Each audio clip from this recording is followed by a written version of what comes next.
What if everything you were taught to admire was designed to pull you away from God? Maybe you've never asked that question. Maybe you've spent your whole life believing that success, status, and being celebrated by the world were signs of divine favor. But what if some of the loudest applause comes from the darkest places? And what if the one God chose wasn't sent to blend in, but to break down what the world calls sacred? What you're about to hear isn't popular. It won't trend. It won't get you invited to dinner parties, but it might just be the answer to your deepest prayer, because this message is for the ones who are waking up, the ones who are fasting, praying, seeking God, and still feel like strangers in a world drunk on false light. This message is for the chosen, not the celebrated, not the comfortable, the ones God is calling to confront the idols that everyone else bows to. Maybe that's you. Maybe you've been asking God questions like, why don't I fit in? Why do I feel so uncomfortable around things others celebrate? Why do I keep seeing signs, the same numbers, the same dreams? God, what are you trying to tell me? If you've prayed that way, listen closely, because this is not just a video. This is a spiritual summons. This is heaven tapping you on the shoulder. The Bible says, do not be conformed to this world. And yet, the world hands us gods to worship, fame, vanity, pleasure, convenience, ego, and we build altars to them in our phones, our minds, our lifestyles. But the chosen feel it. They feel the tension, they pray, and the peace doesn't come. They fast and see visions. They isolate and feel misunderstood, because when God chooses someone, He doesn't choose them to fit in. He chooses them to stand against, not to please crowds, but to shake false thrones. The idols we see today may not be golden statues, but they're just as dangerous. They steal your worship. They drown out His voice. And now they're beginning to fall. You're about to understand why the world is shaking, why systems are collapsing, why nothing feels stable anymore, and why you feel it so deeply, and in your body, in your spirit, in your soul. Your prayers brought you here, that uneasiness, and was God's answer. And if something inside you is burning right now, it's because you were chosen. But the real question is, chosen for what? So let me ask you this. Have you been praying, but hearing nothing? Have you felt the weight of something stirring in your spirit, but no one around you seems to understand it? Have you been walking through your days with a sense that you're being pulled away from everything familiar, but drawn toward something unseen? You are not imagining it. You are not alone. You are not broken. You are being set apart. God doesn't whisper to those who chase noise. He speaks in the silence, to those who are willing to be different, willing to carry the burden of truth in a world addicted to illusion. And if you feel that burden, if something deep within you is being stirred even now, this moment is for you. Right now, I want you to stop for just a second and leave your prayer in the comments. Whatever it is, however simple, just write it. A sentence, a name, a cry from your soul. This isn't about performance. This is about intercession. We will pray with you. We will pray for you. Because when the chosen gather, they do not fight alone. They fight through unity, through faith, through the kind of prayer that shakes foundations. This channel was never meant to be a collection of videos. It is a movement, a place where the spiritually awakened find each other, where silence is broken and truth is released, where the chosen remember who they are. So if you feel this message, if something inside you knows this was meant for you, tap the like button, not for the numbers, but as a signal, a sign that you heard it, that you receive it, that your spirit agrees, and subscribe, because what's coming next is not just more content, it's more truth, more revelations, more prophetic alignment. You do not want to miss what's about to be revealed. You didn't find this by accident. You were led here. Something greater is calling you. And if you're still watching, it's because your soul recognizes the sound of heaven. This is only the beginning. He wasn't sent to please. He was sent to destroy. That sentence alone disrupts the image many people have of a chosen one. Because we've been taught to think that the one God sends is always soft-spoken, always peaceful, always here to comfort. But when you study the Word, when you really pay attention to the patterns of God, you start to realize something unsettling. God doesn't always send a healer. Sometimes He sends a disruptor. So let me ask you something. What if the chosen one wasn't sent to bring harmony, but to tear down false altars? What if the assignment wasn't to fit in, but to break the system from the inside out? What if the true mission was never to build what already exists, but to destroy what never should have been worshipped in the first place? Look around you. What do you see the world worshipping today? Fame, power, status, image. Vanity is everywhere, dressed up like purpose. Greed is paraded as ambition. Pride is mistaken for confidence. People chase platforms like they're chasing God. People defend ideas more than they defend their own soul. And here's the hardest part to admit. Much of what the world worships looks beautiful.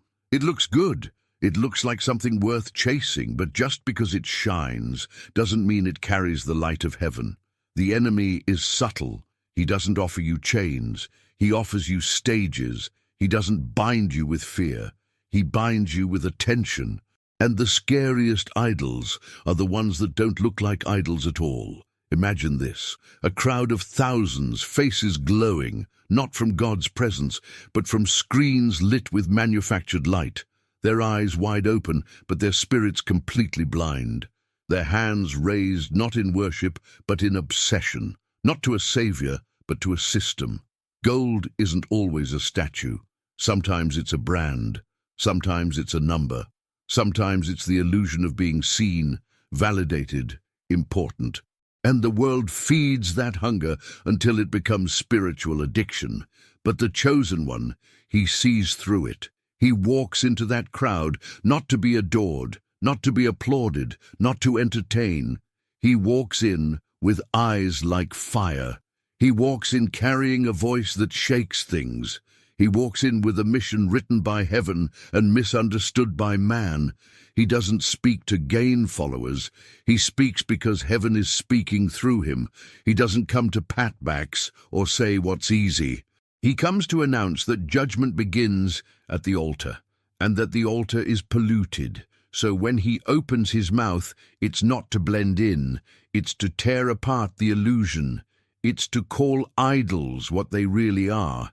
It's to say, this is not of God, this is not truth, this is not life. And let me be real with you, that kind of voice, it's not always welcomed, because people would rather be entertained than exposed. They would rather stay asleep than wake up to the fact that they've been bowing to things that can't save them. But the chosen one doesn't need a stage. He needs obedience. He doesn't crave attention. He craves alignment with God's voice.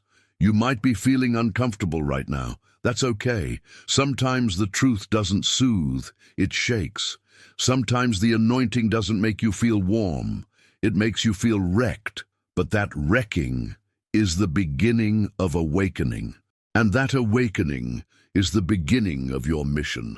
Because this message, it's not just about a story. It's not just about a character. It's about you. It's about the stirring in your spirit. It's about the things you used to admire that suddenly feel hollow. It's about the dreams you used to chase that now feel counterfeit.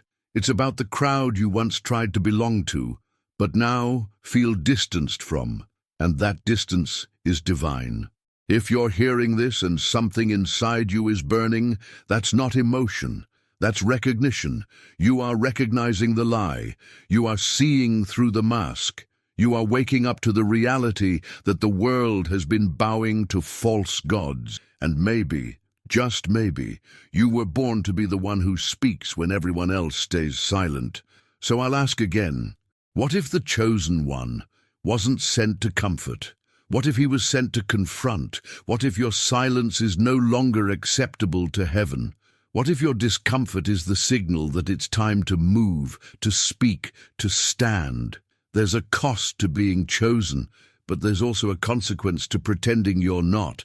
God is raising voices right now, not influencers, not performers, not celebrities, voices, prophetic messengers, spiritual disruptors, hidden warriors.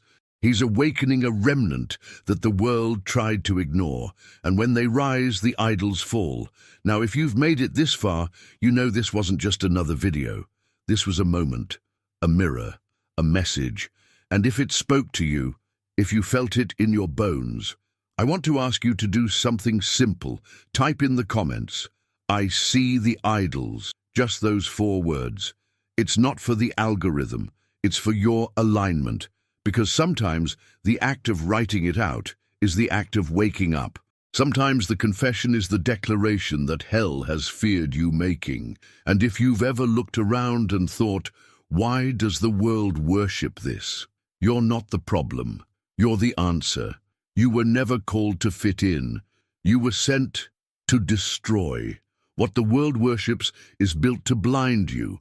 You see, this isn't just about fame or wealth or power. This goes deeper than that.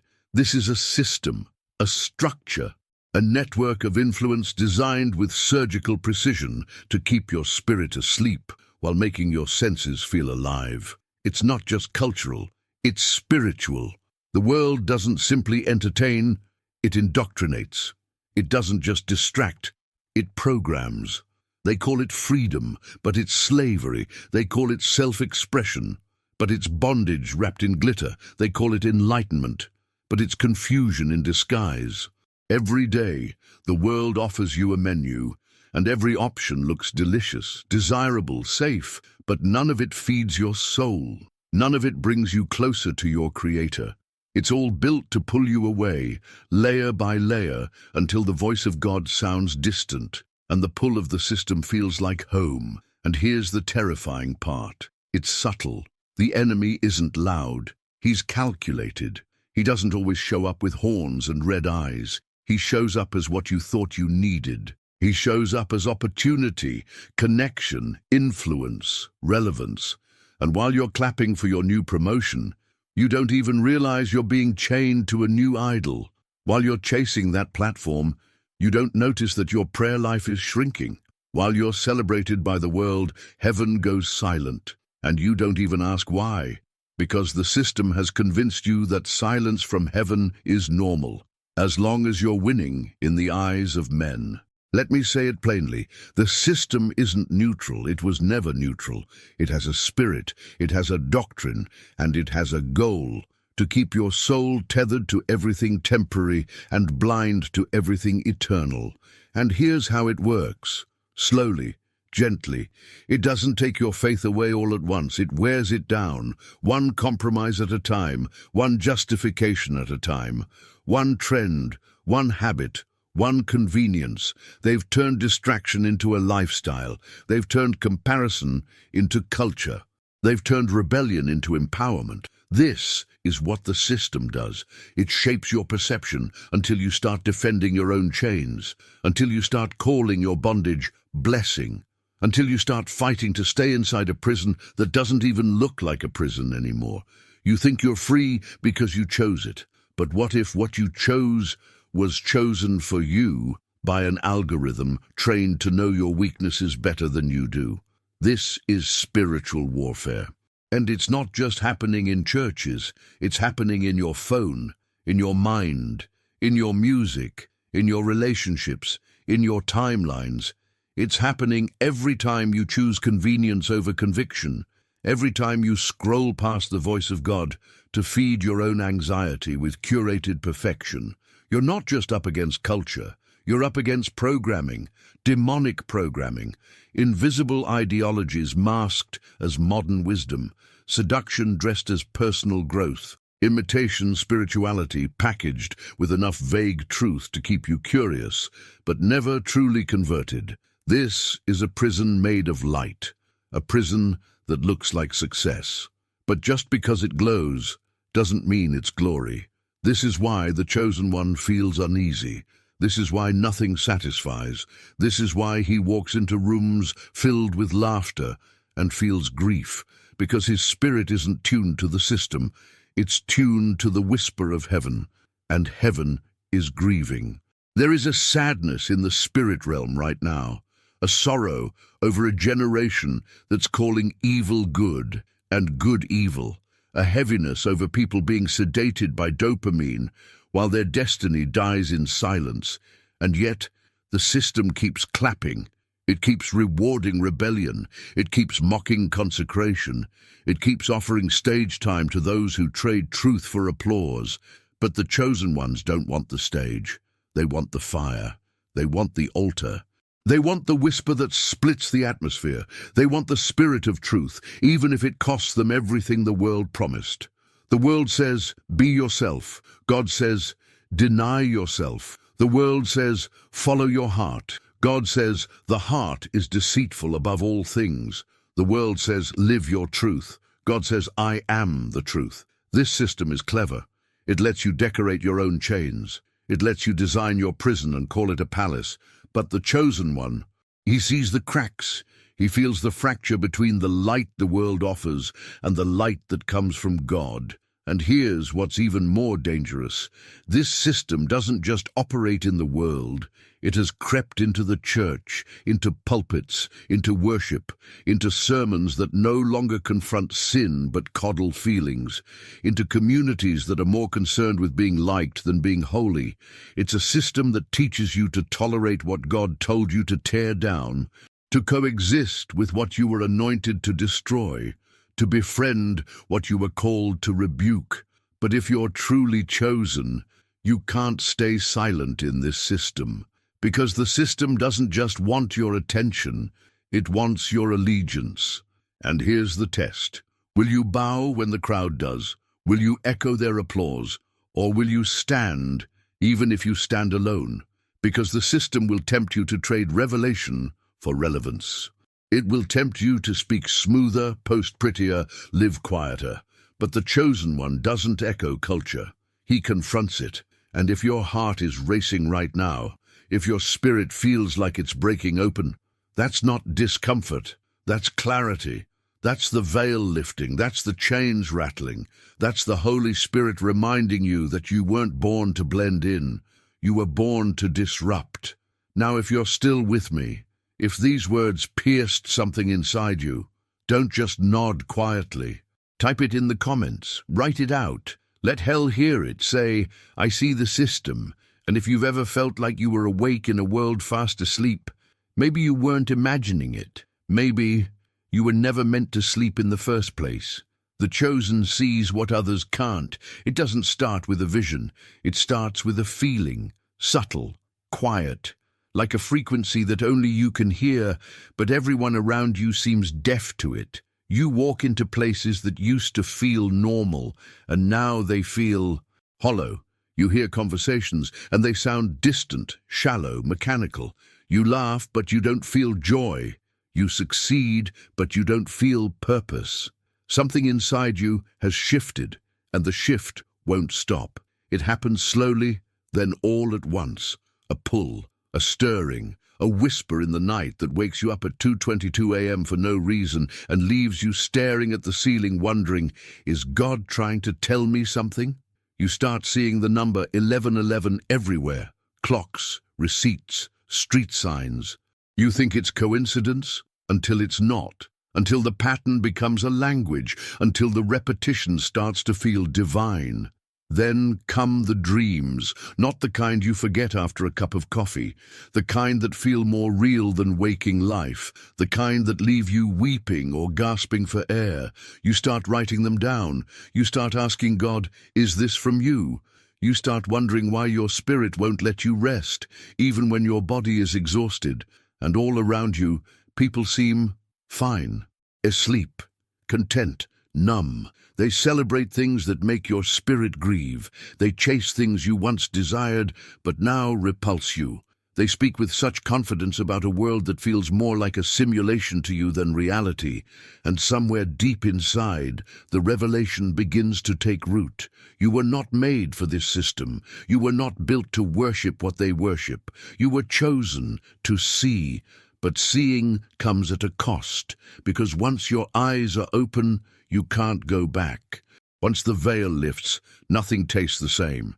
And here's the hardest part. You feel completely alone. That's where Michael comes in. Just a name, just a boy. American, average, 23 years old, grew up like everyone else. School, sports, friends, ambition. But he never felt at home in any of it. Not truly. He could blend in, but he never belonged. People liked him, but no one knew him. His laughter was often louder than his peace. And somewhere along the way, he stopped asking why. Until one night, while driving alone under a sky too quiet to ignore, he heard it. Not a voice in his ears, but one that echoed in his spirit. A sentence so strange, so foreign, yet so familiar. He pulled over just to breathe. You were separated. He didn't understand it, but he couldn't escape it. It followed him into every prayer, every silence, every conversation that left him emptier than before. It sat with him in church pews. It stood with him at parties. It echoed in his dreams. It was like something ancient had been activated inside him. Not just a call, but a recognition, a remembering that he was marked, not for greatness, but for awakening.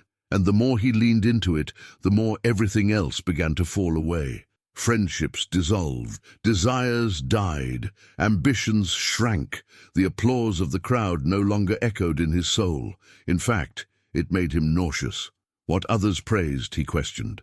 What others idolized, he began to rebuke, first in private, then in prayer, and eventually in public. And with every act of obedience, his vision sharpened, his hearing tuned, his discernment grew violent, because this is what happens when God wakes up a chosen one. He doesn't just give them a mission, he rewires their senses, he opens their eyes, not just to truth, but to the deception they've been living in. And it's disorienting, it's lonely, it's painful, but it's necessary. Because the chosen don't see the world as it appears. They see it as it truly is. They don't just hear words, they hear spirits. They don't just sense tension, they sense warfare. They walk into a room and feel the residue of conversations never spoken aloud. They sit in silence and hear heaven weep. They lay in bed and feel demons pacing around them, angry that they're still standing, still listening, still praying.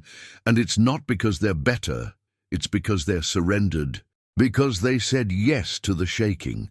Because they said no to the lie. Because they stopped looking for peace in the crowd and started looking for fire on the altar. You see, the awakening is violent because the deception was deep. The light feels blinding because you've been in the dark so long, but once God touches your eyes, truly touches them, nothing can ever look the same again.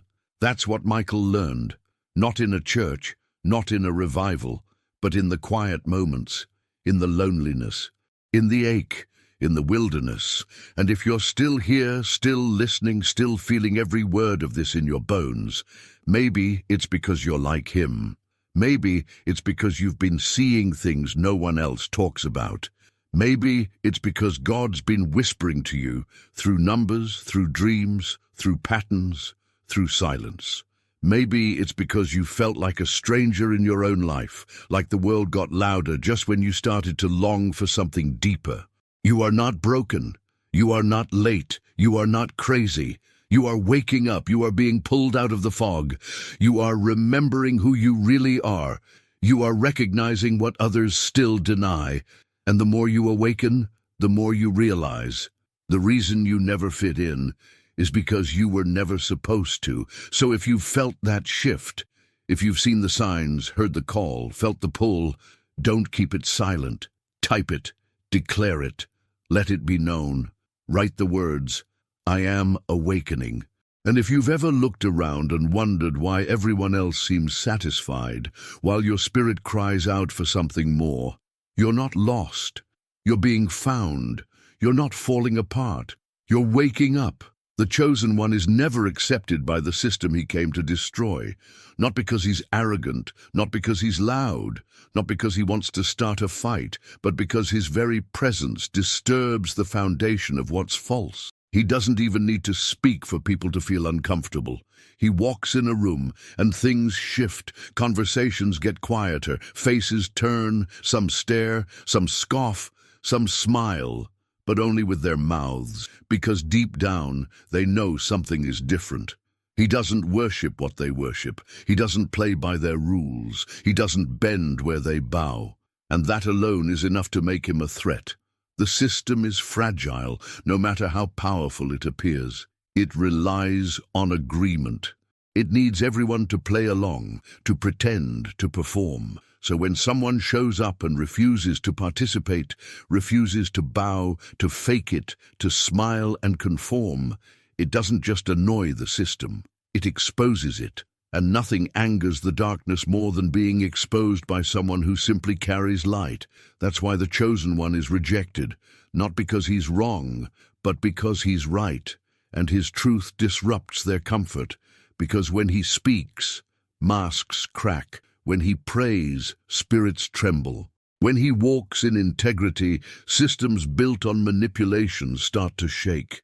Think about Jesus, the most loving, merciful, perfect man to ever walk the earth. And yet, they hated him, not because he sinned, but because he didn't. Not because he oppressed, but because he confronted oppression. Not because he cursed, but because he spoke truth that cursed the lies people had grown to love. He didn't storm in with a sword. He walked in with authority. He flipped the tables not out of rage, but out of righteousness. He called out religious leaders not to shame them, but to free the people they were holding in spiritual chains. And what did they do to him? They mocked him. They lied about him. They questioned his motives. They plotted in secret. They whispered in shadows. They said he was possessed, rebellious, unclean. They chose a murderer over him. They nailed him to wood and thought they'd silenced him. But he was never out of control. He was on assignment. And that's the pattern, over and over. Look at Elijah, one man standing against 400 false prophets. While the nation bowed to Baal, Elijah stood alone, not for his ego, but for truth. They mocked him too. They chanted, they screamed, they cut themselves. But the fire didn't fall for them. It fell for the one who stood in obedience. It fell for the one who was rejected. And maybe that's your story too. Maybe your rejection wasn't random. Maybe it was proof of your distinction. Maybe you've been misunderstood because you were never meant to be explained in human terms. Maybe you were never designed to fit in, but to stand out, to break through, to be the interruption that heaven planted in a system of compromise. That's why they didn't invite you. That's why they talk behind your back. That's why you walk alone.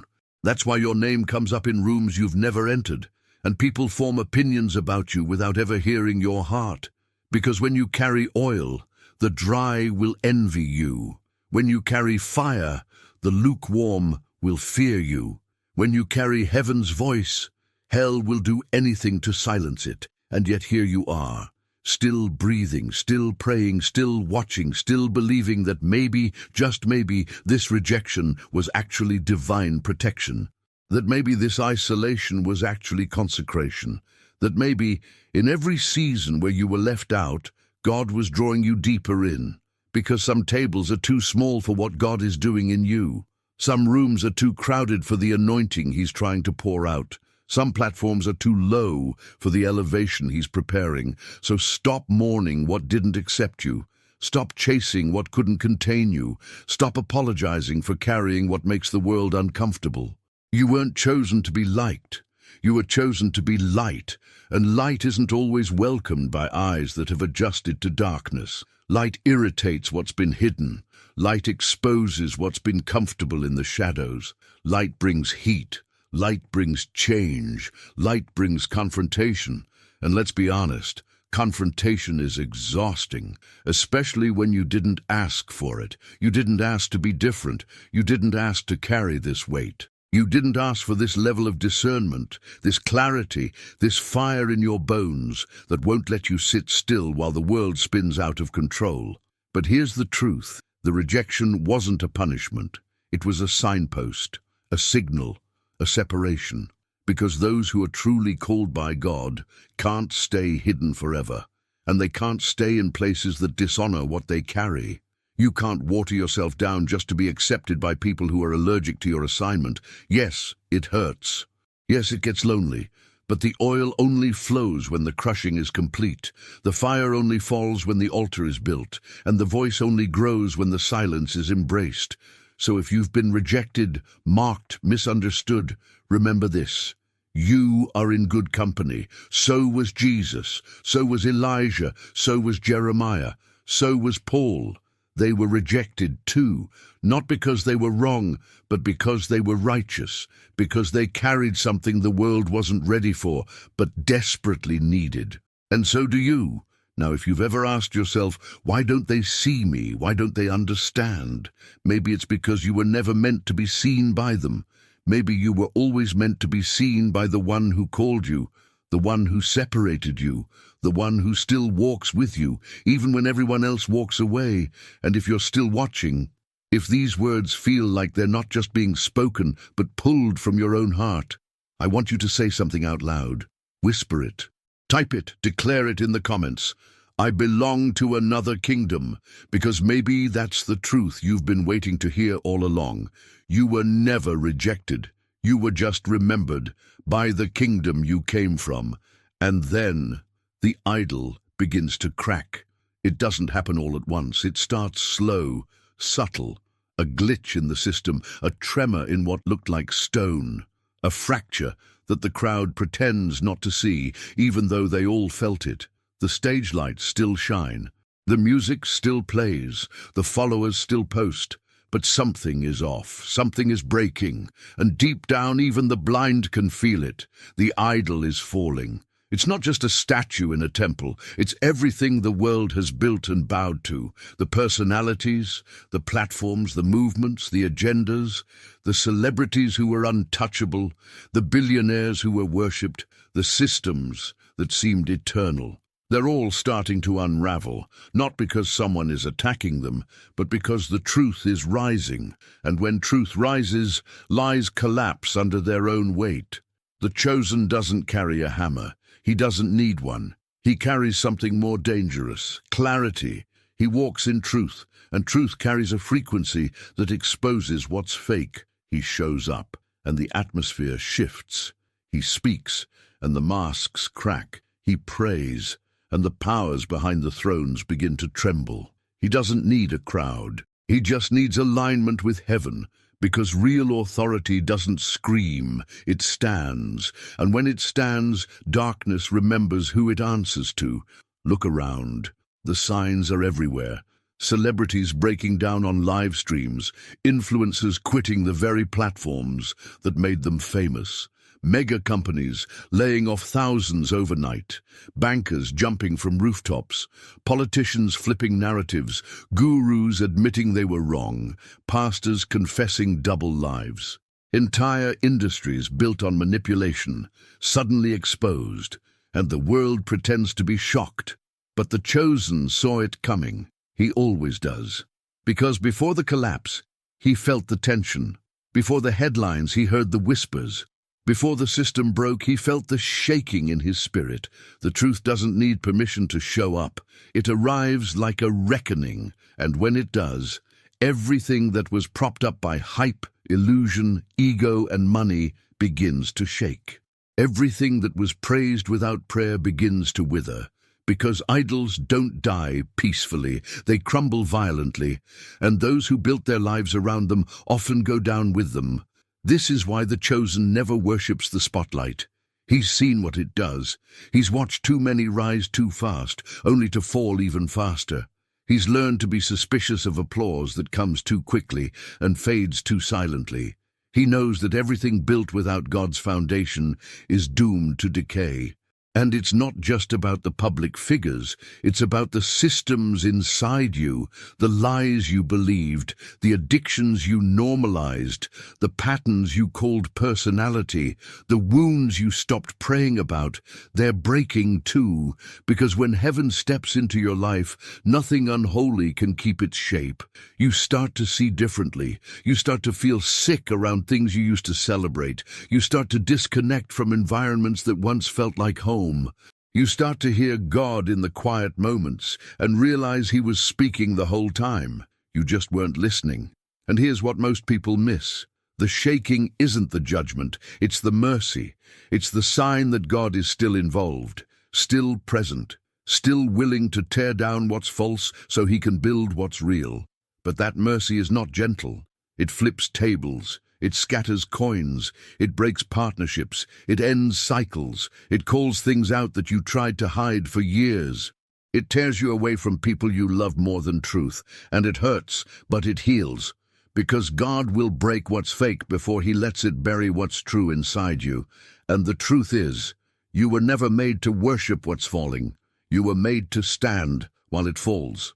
That's why you've been feeling the tension. That's why your life has felt unstable. That's why doors closed without warning. That's why relationships shifted.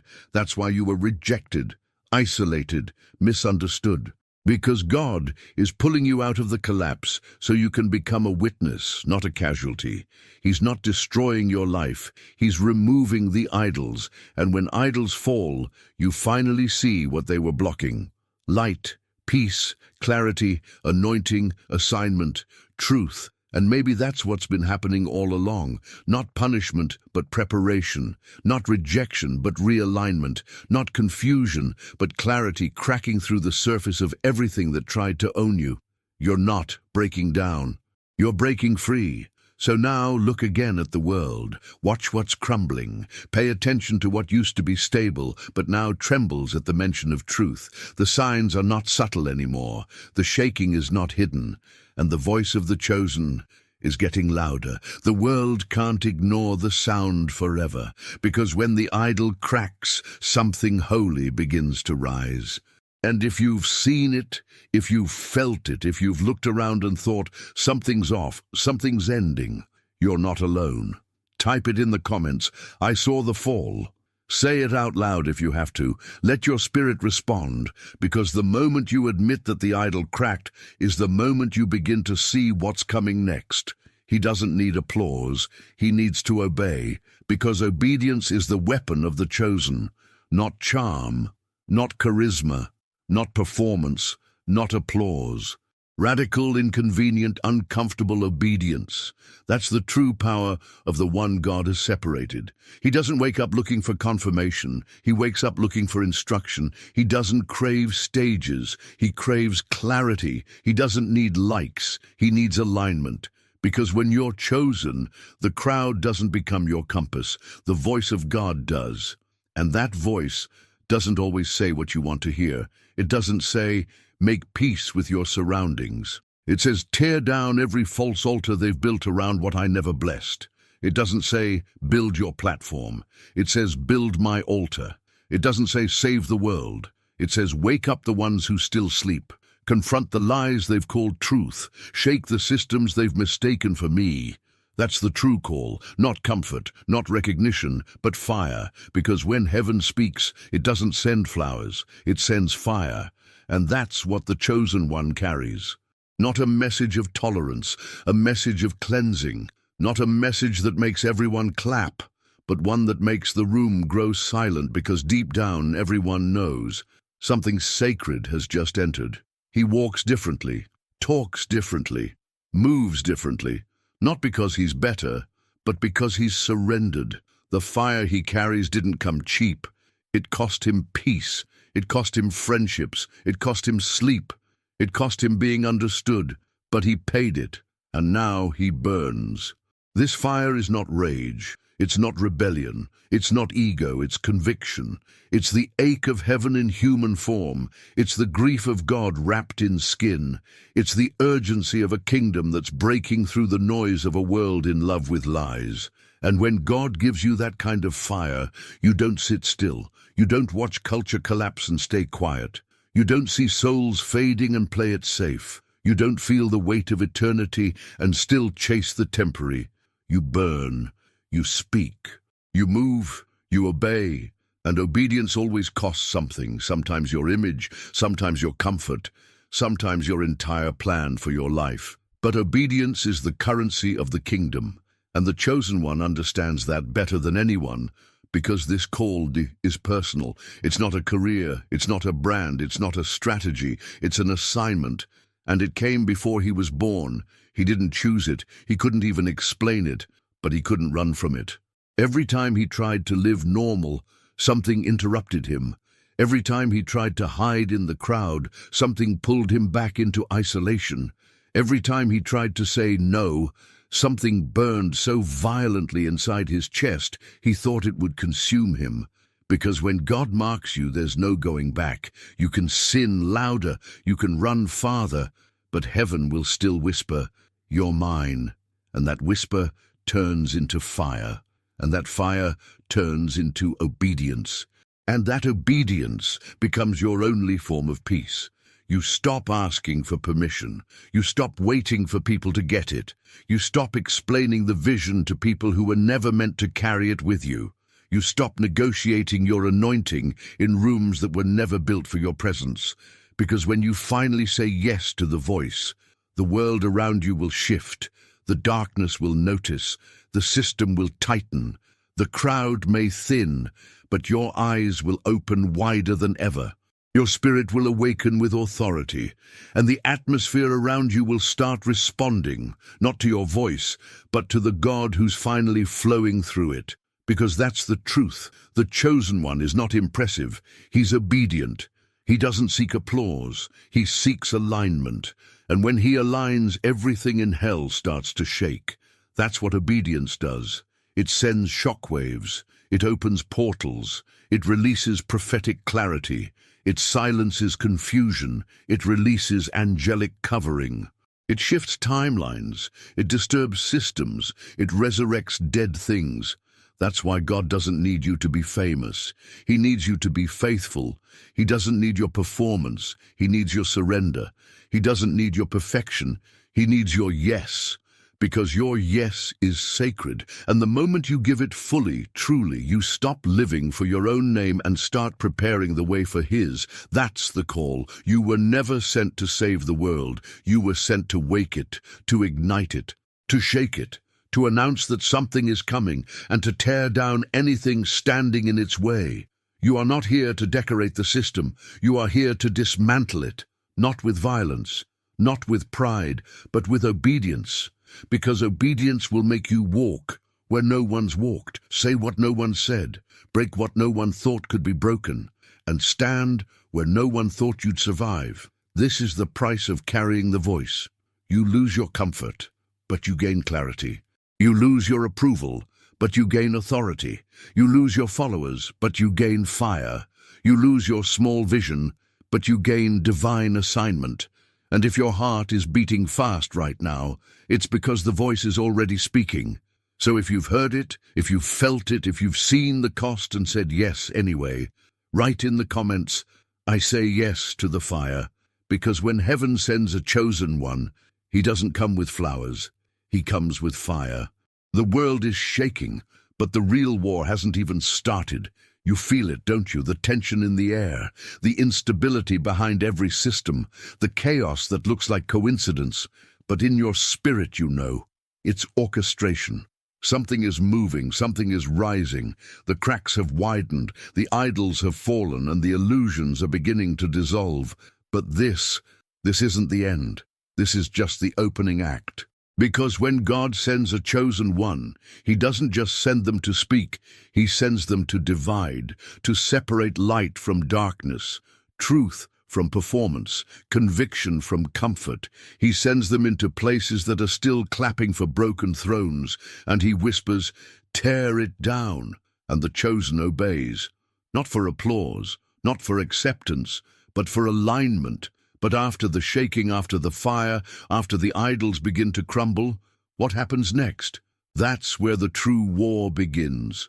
Because once the enemy realizes the chosen is no longer asleep, he shifts strategies. He no longer tries to distract. He tries to destroy. He unleashes every hidden weapon, every familiar voice, every half-healed wound, every doubt, every delay, every distorted prophecy. He doesn't just attack your calling, he attacks your identity. He wants to make you question what you've already survived. He whispers things like, "You didn't see what you thought you saw. You're just emotional. Dun, you're too intense. You're too alone. If this was really God, why isn't anyone walking with you?"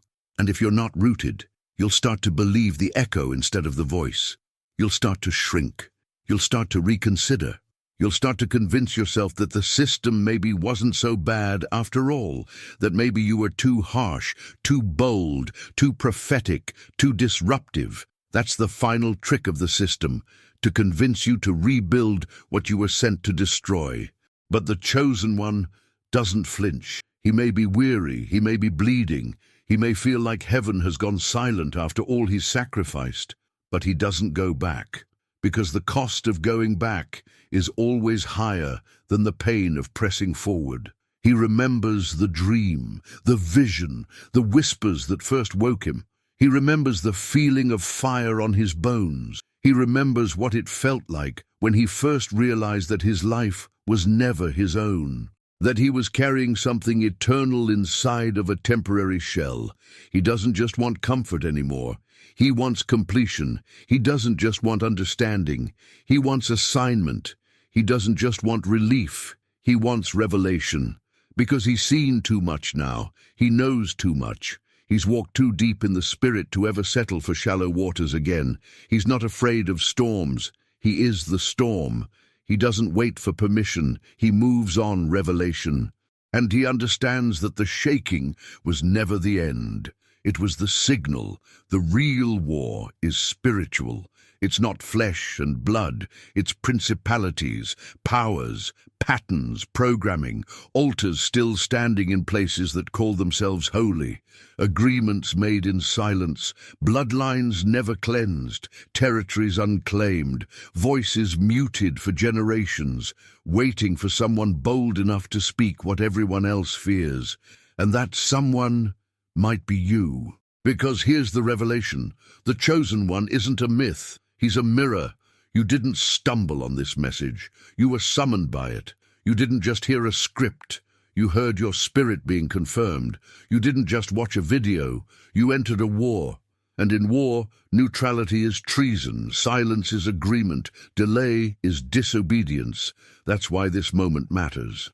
Because after everything you've survived, everything you've seen, everything that's been stirred in your soul, you are not just called to observe. You are called to move. You are part of the remnant, the unseen army, the voices rising in secret, the ones who carry the fire, not the filters, the ones who burn when others bend, the ones who stand when others sell out, the ones who shake kingdoms in silence before they're ever given a stage. And now, the time has come. Because what comes next will not be popular. It will not be pretty. It will not be praised. It will be prophetic. It will be precise. It will be a confrontation with the spirits that thought they still had authority over you. This next part is where many fall away, where many grow quiet, where many go back, where many convince themselves that balance is more spiritual than boldness. But not you. You were not built to watch revival. You were built to birth it. You were not built to mirror culture. You were built to confront it. You were not built to beg for peace. You were built to declare war on every false altar, every counterfeit doctrine, every lie that dressed itself up as truth and tried to take your voice from you. So now, if you're still breathing, if your heart is still beating fast, if your soul is trembling under the weight of what's being stirred in you, there's only one thing left to do. Get ready, because the war is shifting. The mission is unfolding, and the next step will shake you to your core. You'll understand why you cried the way you did, why you lost what you lost, why certain doors never opened, why certain people walked away, why God stayed silent for so long. You weren't being punished, you were being prepared. And now, the next call is here. Next video. And if the chosen one is not awake yet, because their pain hasn't reached the threshold, because maybe the awakening isn't missing, it's maturing. Maybe the fire isn't gone, it's being refined. Maybe the real chosen ones are still in process, and their pain is the final push. And if that's you, if your spirit is saying yes right now, then don't keep it to yourself. Type in the comments, "I am part of the mission." Let it be a declaration. Let it be your signal, because what's coming next will require every ounce of obedience you have left. If you felt the voice of God speaking to you through this video, if your spirit was stirred, if your heart was marked, then this isn't just content. This is confirmation. You are part of something eternal. So here's what you need to do right now. Subscribe to this channel, not because of the algorithm, but because this is where God is speaking. This is where the fire keeps burning. This is where your clarity will continue to grow. If you made it all the way to the end, that means this message was for you. So I want you to do two things. One, hit the like button, not just to support the channel, but as a signal to heaven that you're listening, that you're ready, that you are part of the remnant rising. Two, type in the comments, "I stayed because I'm chosen." Let that be your declaration. Let that be the banner over your life. No matter who left, no matter what broke, no matter what tried to stop you, you stayed. You stayed because you were called, and now don't stop here. The next video is already waiting for you, right here on the screen. Click it now and step into the next revelation. And if the chosen one is not awake yet, because their pain hasn't reached the threshold, your journey isn't ending, it's just beginning.